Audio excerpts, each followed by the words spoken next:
Hai semuanya, kami dari kelompok 4 ingin mempresentasikan hasil video kami mengenai faktor penghambat perubahan sosial. Kelompok kami terdiri dari 4 orang, berikut video perkenalan kami.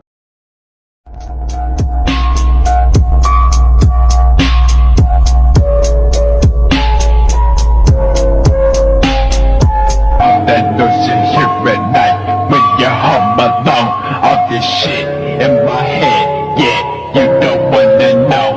On your knees, begging for your life. I'm a 44 till you don't, now you're gone. Knife cutting straight to the fucking bone. Hands full of pills.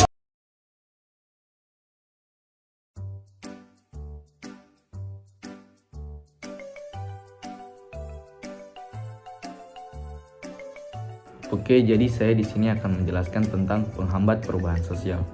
Penghambat perubahan sosial dibagi menjadi 7 bagian. Bagian yang pertama, kurangnya hubungan dengan masyarakat lain.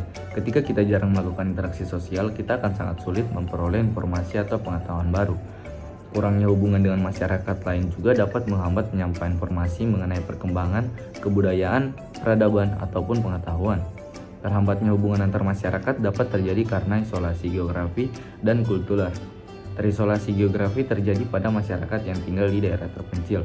Sementara itu, terisolasi secara kultural terjadi karena masyarakat tidak mau menerima kebudayaan atau pengaruh masyarakat lain.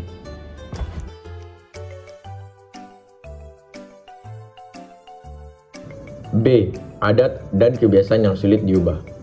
Adat atau kebiasaan merupakan pola-pola perilaku bagi anggota masyarakat dalam memenuhi kebutuhan hidupnya. Pola-pola perilaku anggota masyarakat yang tertanam kuat dan mendalam cenderung sulit diubah. Pola perilaku yang tidak sama atau berasal dari budaya luar dianggap penyimpangan. Inilah faktor yang menyebabkan sulitnya perubahan sosial dalam masyarakat yang memiliki adat dan kebiasaan yang sulit diubah. Tiap-tiap masyarakat memiliki adat atau kebiasaan yang menjadi pedoman anggota-anggotanya dalam berperilaku. Seperti contoh pada gambar, tampak beberapa anggota suku Baduy Dalam yang memilih berjalan daripada menggunakan alat transportasi. Pola hidup suku Baduy Dalam tersebut disebabkan oleh ketaatan mereka terhadap aturan adat, yaitu larangan menggunakan teknologi. Larangan menggunakan teknologi pada masyarakat suku Baduy Dalam disebabkan oleh adat istiadat yang kuat.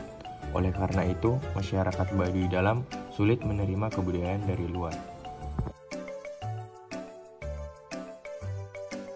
C. Perkembangan ilmu pengetahuan yang terlambat. Perkembangan ilmu pengetahuan yang terlambat dapat menghambat perubahan sosial.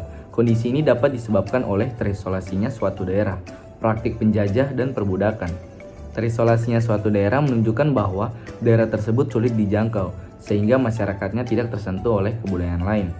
Peristiwa-peristiwa inilah yang menyebabkan terhambatnya suatu perubahan sosial yang tidak merata pada seluruh daerah.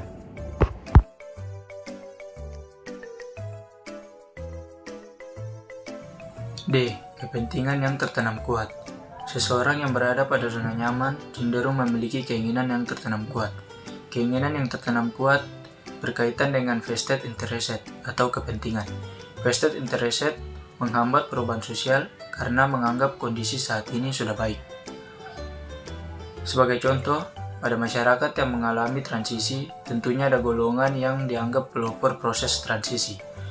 Oleh karena selalu mengidentifikasi diri dengan usaha-usaha dan jasa-jasanya, sulit bagi mereka melepaskan kedudukannya dalam suatu proses perubahan. E. Rasa takut terjadi kegoyahan pada integrasi kebudayaan. Masuknya unsur-unsur kebudayaan dari luar diyakini dapat mengancam integrasi. Sebuah masyarakat ancaman terhadap integrasi dalam masyarakat menyebabkan masyarakat takut menghadapi perubahan sosial. Oleh karena itu, biasanya masyarakat akan membatasi diri menerima unsur kebudayaan dari luar. Sebagai contoh, pengetahuan baru dapat mengubah nilai dan norma masyarakat. Golongan yang anti perubahan akan menganggap pengetahuan baru merusak sistem sosial dalam masyarakat. Akibatnya, akan terjadi ketidakaturan yang mengarah pada kegoyahan dalam integrasi kebudayaan. F. Hambatan-hambatan yang bersifat ideologis menurut Kamus Sosiologi. Ideologi adalah kumpulan konsep bersistem yang dijadikan asas pendapat yang memberikan arah dan tujuan untuk kelangsungan hidup. Keberadaan ideologi selalu memiliki harga mati bagi komunitas sosial tertentu. Kondisi tersebut terjadi karena ideologi dipengaruhi oleh nilai, norma, dan agama yang dianut oleh masyarakat. Dengan demikian, masyarakat akan memandang hal-hal baru dengan menggunakan ideologinya.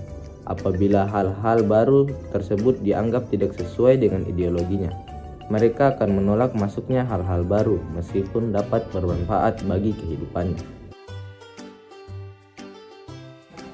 G. Sikap masyarakat tradisional. Masyarakat tradisional juga pada umumnya menggunakan tradisi masa lampau, sehingga tergolong kelompok konservatif. Kelompok konservatif merupakan golongan masyarakat yang tidak menghendaki perubahan dan menganggap perubahan sebagai penyimpangan terhadap nilai dan norma. Sikap masyarakat tradisional juga dapat disebabkan kurangnya pengetahuan atau pendidikan, rendahnya tingkat pengetahuan dan pendidikan memengaruhi pola pikir masyarakat. Akibat kurangnya pengetahuan, masyarakat sulit menerima perubahan atau hal-hal baru.